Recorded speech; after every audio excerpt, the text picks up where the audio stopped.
Hey everybody, we just wanted to jump on here real quick and let you guys know about an event that is coming up. For those of y'all who are not aware, in my younger years, You're way somewhat younger years, somewhat younger years. yeah, in the mid '80s to the early mid '90s, mid '80s to mid '90s.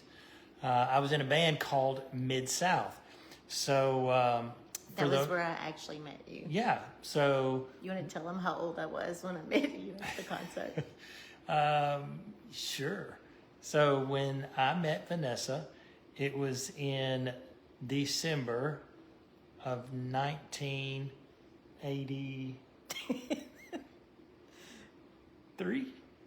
That sounds good. Yeah, somewhere around there. So it was in December of 1983. I'd been on the road for maybe about a year. I was doing a New Year's Eve concert, and I was playing the piano. And here I saw this pretty blonde sitting out there. Noticed she couldn't keep her eyes off of it. Oh, so anyway. That may be true. Maybe. So we met, and man, that was in '83, and we ended up getting married in 1985, or just a few years later. And so she was, she was about 7 or 8 years. We were married while I was out on the road, and she would go out sometimes. So, but what we want you guys to know is, I didn't mean to be distracted. what we want you guys to know is that Mid South, the band that I used to be with, we are getting together and we're doing a pay-per-view concert. So you can see, it'll be posted on the comments section if you would like to participate in that. You can view it live that night. It's on October the 27th is the date. It starts at 7 p.m. And you don't have to actually tune in live to watch it. It will be up for like 48 hours after the event. So if for some reason you have something going on at 7 p.m. on the 27th, you can go ahead and get you a pay-per-view ticket, and it'll be recorded, and then you can go back and you can watch it over the next couple of days at your leisure. So it doesn't matter where you're Have at. a Mid-South band watch party at your house. Yeah, absolutely. Yeah, so for those of y'all that don't know, I actually play the piano. There's the piano's back there. But I actually play the piano, and I wrote probably about half of the songs that Mid-South does. And I also sing the harmony part. So if you happen to be anywhere near Cincinnati, Ohio, we will be at the Landmark Church in Cincinnati, Ohio. That's where we're going to be live at. But no matter where you're at across the United States, you can actually tune in live. And it's very inexpensive. It's like $20. So we were talking to somebody the other day, and they're like, "Oh, that's only like $5 a piece by the time we get our watch party together." So I got a salad the other day, and it cost me $20. Right? That's a bargain. Yeah. So $20 is a bargain. So you can actually go to midsouthband.com.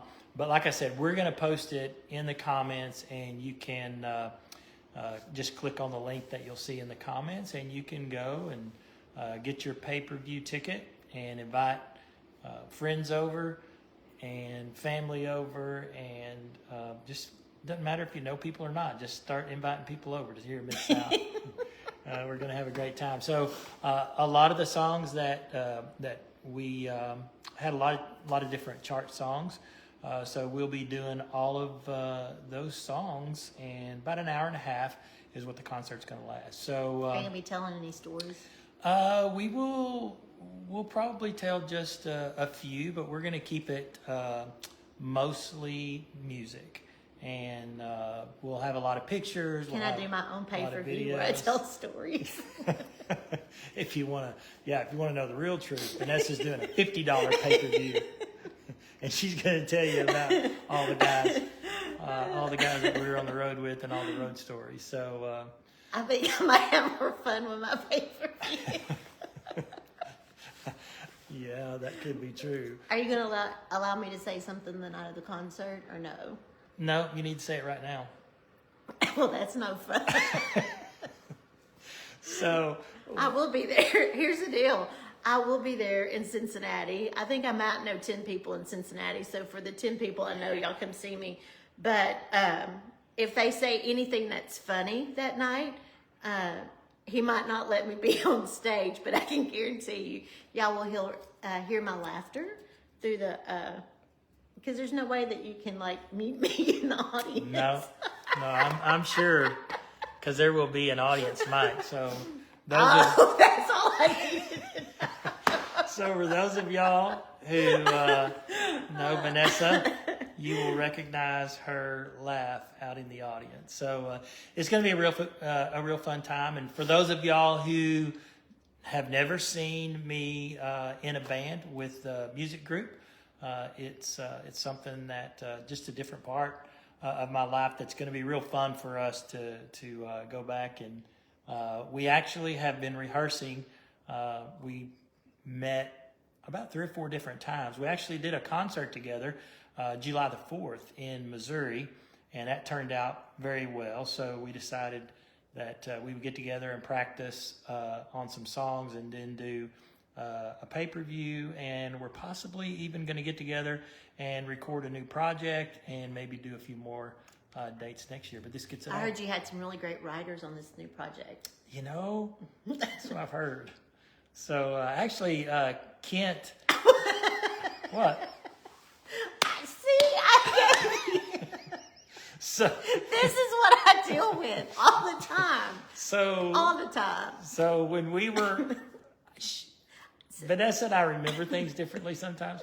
But when I was on the road, I would write songs, and she would swear Because I would give you the ideas or the hook or the whatever. She would swear that she gave me ideas and that I should have shared the writing royalties with her. And my comeback was always, there are those people who think about writing, and there are those people who write. There are those people who have ideas, and there are those people who But that's part of, I give you the ideas, and I'm like, here, write this song, which means I'm part writer. So let's be honest. How many times have you done that? This year? No, just historically.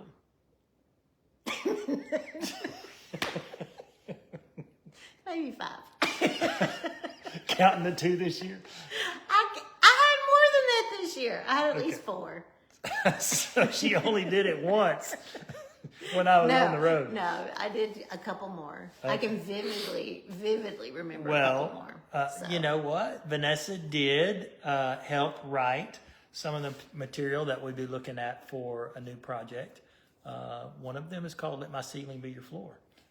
And it's really good. Yes. She actually didn't just have the title. She actually had conceptually how the song should go. And so she said, hey, here's a title and here's how I'm thinking. And then she went shopping and Kent and I wrote the song. And that's kind of how it works. When I found out when I'm writing with Venessa, it's like, hey, here's an idea. And then she goes shopping. I'm the big picture person. She goes shopping, and then I can't get way me down in the and details. somebody else have to end up finishing the song. Listen, I can't get way in the details. I'm the big picture But person. I will say she is she's actually become a great idea person when it comes to song titles and conceptually writing about the song. Well, thank you for that. So if there's anybody else out there and you're a writer and you're willing to you're willing to give her 50% for a title. Listen, it's more than a title. It's the whole concept. I just need help writing the structure of it. Okay. Let's get that. All right. Well, there you go. So once again, for those of y'all who are just joining us, Mid-South Band, my old band that I was with for about 10 years back in the mid-'80s to the mid-'90s. We're getting together, and we're going to be doing a pay-per-view concert. It's on October the 27th. It'll be starting at 7 p.m., and you can look in the comments section, and there will be a link, and all you have to do is click on that link, and the tickets are like $20, and however many people are watching, so you can... if $20 is a little steep for you, then you can find a couple of friends. There you go. Find a couple of friends and tell them it's $50 and make you some money. That's really funny. All right, so we look forward to. Can we have time for a story? Sure. Well, you're gonna have to actually tell it. Okay. It's kind of serious. Well, I have to know what it is. Well, no. So we were talking about songs, and one of y'all's initially one of your I don't know if you'll call it a charting song or whatever, but it was Resting Place. There's a resting place in Jesus. And so, and I thought this was very interesting because the actual lyrics, there's a resting place in Jesus when you're Body's weak, your spirit's tired. yeah, all of that. When your body's weak and your spirit's tired, there's comfort in his arms. But the second verse basically talks about oh, help me out. When you're hurting and you need a friend to be your leaning spot when you can't stand. When you can't stand, just lean into the arms of Jesus. And then he'll give whatever. I can tell it was a very impactful song. Well, it caught me off guard that I'm telling this story. But here's the story, okay? This is the story behind the song kind of story. What was very interesting is, I don't know what year you wrote that song. I don't remember. It was the early 80s. It was before your accident, is my point. Yeah. So basically, he wrote that song before he had his accident, and he had... It was probably in 87. That was when it was released. Yeah. It was 87 because it was the last one before. your accident. Yeah. So what was very interesting about that song is that he had his accident in September of 88, and while he was in the hospital, in the hyperbaric chamber, you were laying there, and they had the radio on, and that song came on the radio. Which was very interesting because when you heard the lyrics of it, when it basically talked about there's a resting place in Jesus, and when you're tired and weak, there's comfort in his arms. But then it talks about, when you're not even able to walk, that God is there. And what struck me so much about that whole thing was it's almost, God always knows our situation. He knows what's coming.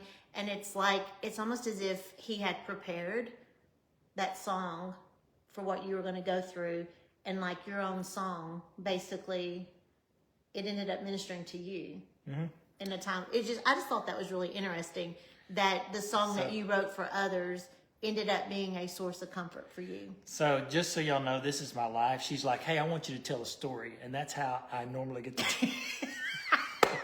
It's like You can tell whatever. no, I mean it's like, hey, I want you to tell a story. And then I say like two words, and then she jumps in and boom, just takes over. Well, you had to do the lyrics for me, so is that okay? We got the. Do you want to add anything to your story? No, but a lot of songs, when we talk about songs, a lot of songs they come out of your experiences and what you're going through. I wrote a song called "Keep the Faith, Don't Give Up, Don't Give In." I actually wrote that when I was in the hospital and really struggling and having a hard time with my accident, and the doctor saying that I wasn't going to be able to go back on the road and sing and play and walk and have kids. And I mean, all of a sudden, everything I'd aspired to and worked for in my life, it just all came crashing down. And I remember being in the hospital, and part of the therapy was they brought the keyboard up there for me to try to play the keyboard. And I couldn't hardly sit at the keyboard, much less play it.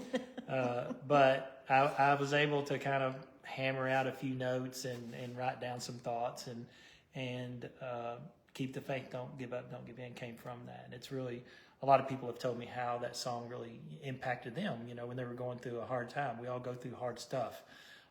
But all we have to do is trust in him and keep the faith and don't give up and don't ever give in, because he always is there to help us through whatever situation we're going through. So you're going to hear that song as well as... Are y'all going to be doing the new ones? A lot of other songs. No, we won't be doing the new ones. Sorry about that. It's hard enough for us to remember all the old ones, much less as... They were looking at corporate sponsors. Were y'all going to see if Jared Thomas is going to sponsor y'all? Yeah. Making sure we're going to take our vitamins before. There you go. So once again, Mid-South Band's doing the pay-per-view, and it's on October the 27th, 7 p.m. It's $20 for the pay-per-view. We will be in Cincinnati at Landmark Church. So if you're in Cincinnati or the Ohio area there and you want to come hear us live and be a part of the live concert, you can do that as well. Otherwise, you can watch it from the leisure of your house on the 27th or the 28th, or with a pair of pajamas and some popcorn. there you go. So we look forward to it. Again, I will post a link inside of the comments that will, all you have to do is click on it and it will take you exactly where you need to go. So look forward to seeing you guys. Thank y'all for if y'all are ever hopping in the on Dallas here. area, call us. We'd love to see y'all. Or, huh? Really? Well, You're going to give out your phone number to everybody right here? I was going to. That was so token. I was going to give them my address if they wanted. Our address? Are you kidding me? She I obviously. just wanted to see if they wanted to stop for a cup of tea or coffee or something. She's a Or little. come see me in Cincinnati then. She's a little bit naive when it comes to social media and giving out her information. So Would it be wrong to give out your... yes, yeah. All right. So y'all have an awesome. I don't even know how to turn it off, babe. How you turn it off? Tell